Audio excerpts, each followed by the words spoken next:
తమిళనాడు ముఖ్యమంత్రి దళపతి విజయ్ అభిమానులు ఎంతో ఆసక్తిగా ఎదురుచూస్తున్న సినిమా జననాయగన్ విడుదలకు సిద్ధమైంది. రాజకీయాల్లోకి పూర్తిగా అడుగుపెట్టిన తరువాత విజయ్ నటిస్తున్న చివరి సినిమాగా ప్రచారం జరుగుతున్న ఈ చిత్రం ఇప్పటికే దేశవ్యాప్తంగా భారీ అంచనాల్ని సృష్టించింది. అయితే సినిమా విడుదలకు ముందే ఇప్పుడు మరో అంశం హాట్ టాపిక్ గా మారింది. అదే టికెట్ ధరలు. ప్రభుత్వం నిర్ణయించిన ధరల కంటే ఒక్క రూపాయి కూడా ఎక్కువకు అమ్మకూడదని నిర్మాతలు, థియేటర్ యాజమాన్యాలకు కఠిన ఆదేశాలు జారీ చేయడం ప్రస్తుతం చర్చనీయాంశంగా మారింది.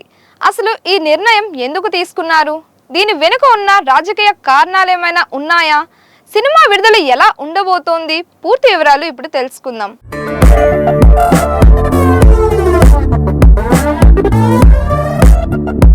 హెచ్ వినోద్ దర్శకత్వంలో రూపొందిన జననాయగన్ సినిమా జూలై 23న ప్రపంచవ్యాప్తంగా గ్రాండ్గా విడుదల కానుంది.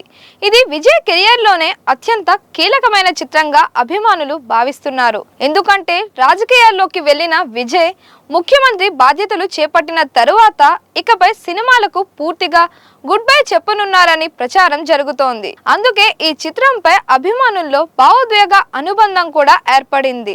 సినిమా విడుదల తేదీ దగ్గర పడుతున్న కొద్దీ తమిళనాడుతో పాటు ప్రపంచవ్యాప్తంగా అభిమానుల ఉత్సాహం రోజురోజుకి పెరుగుతోంది. ఈ చిత్రానికి సెన్సార్ బోర్డ్ ఏ సర్టిఫికేట్ ఇచ్చింది. అంటే 18 సంవత్సరాల లోపు పిల్లలకు థియేటర్లో ప్రవేశం ఉండదు. దీంతో కుటుంబ ప్రేక్షకుల కంటే యువత, విజయ్ అభిమానులే ఎక్కువగా థియేటర్లకు వచ్చే అవకాశం ఉందని సినీ విశ్లేషకులు అభిప్రాయపడుతున్నారు. రిలీజ్ విషయానికి వస్తే తమిళనాడులోని సుమారు 950 స్క్రీన్లలో ఈ సినిమాను విడుదల చేయడానికి ఏర్పాట్లు చేశారు. ప్రపంచవ్యాప్తంగా దాదాపు 3000 థియేటర్లలో సినిమా ప్రదర్శన అవుతుందని సమాచారం. ఇది ఈ ఏడాది అత్యంత భారీ విడుదలలో ఒకటిగా నిలవనుంది.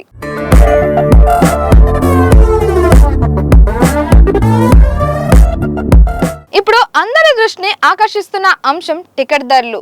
సాధారణంగా స్టార్ హీరోల సినిమాలు విడుదలయ్యే సమయంలో కొన్ని ప్రాంతాల్లో టికెట్ ధరలు భారీగా పెరగడం మనం చూస్తూనే ఉంటాం.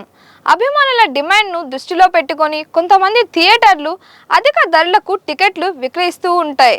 కానీ జననాయగన్ విషయంలో మాత్రం నిర్మాతలు ముందుగానే స్పష్టమైన ఆదేశాలు జారీ చేశారు. ప్రభుత్వం నిర్ణయించిన ధరలకే టికెట్లు విక్రయించాలని, అదనపు ధరలు వసూలు చేస్తే కఠిన చర్యలు తప్పవని థియేటర్ యాజమాన్యాలకు సూచించారు. ఈ నిర్ణయం వెనుక రాజకీయ కోణం కూడా ఉందని చర్చ జరుగుతోంది. ప్రస్తుతం విజయ్ ముఖ్యమంత్రి పదవిలో ఉన్న నేపథ్యంలో ఆయన సినిమా కోసం టికెట్ ధరలు పెంచారనే ఆరోపణలు వస్తే అది రాజకీయంగా పెద్ద వివాదానికి దారితీయొచ్చు.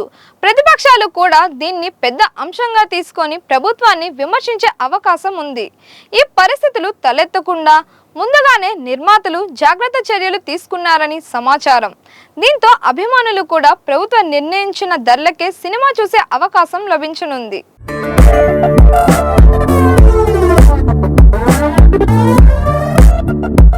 విజయ్ అభిమానులు మాత్రం ఈ నిర్ణయాన్ని స్వాగతిస్తున్నారు.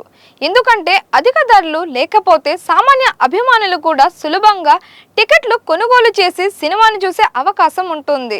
సోషల్ మీడియాలో కూడా చాలా మంది అభిమానులు అందరికీ అందుబాటు ధరల్లో సినిమా చూడడం మంచి నిర్ణయం అంటూ పోస్టులు చేస్తున్నారు.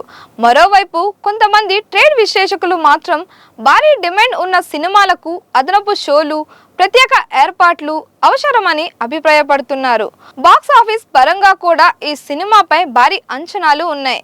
విజయ్ చివరి సినిమా అనే ప్రచారం, భారీ విడుదల, అభిమానుల క్రేజ్ ఇవన్నీ కలిసి మొదటి రోజే రికార్డ్ స్థాయి కలెక్షన్లు వచ్చే అవకాశాలు కనిపిస్తున్నాయి.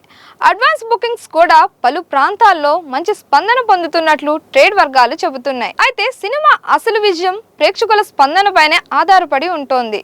మొత్తానికి దళపతి విజయ్ నటించిన జననాయగన్ సినిమా విడుదలకు ముందే టికెట్ ధరల అంశం హాట్ టాపిక్ గా మారింది. ప్రభుత్వం నిర్ణయించిన ధరలకే టికెట్లు విక్రయించాలని నిర్మాతలు తీసుకున్న నిర్ణయం ప్రస్తుతం ప్రశంసలు అందుకుంటోంది. ఇప్పుడు అందరి చూపు జూలై 23 విడుదలపైనే ఉంది. విజయ్ చివరి సినిమా బాక్స్ ఆఫీస్ వద్ద ఎలాంటి రికార్డులను సృష్టిస్తోంది? మీ అభిప్రాయాన్ని కామెంట్స్ రూపంలో తెలియజేయండి. మరిన్ని ఇలాంటి వీడియోస్ కోసం మన దిశ ఛానల్ని లైక్ చేయండి, షేర్ చేయండి, సబ్స్క్రైబ్ చేయండి.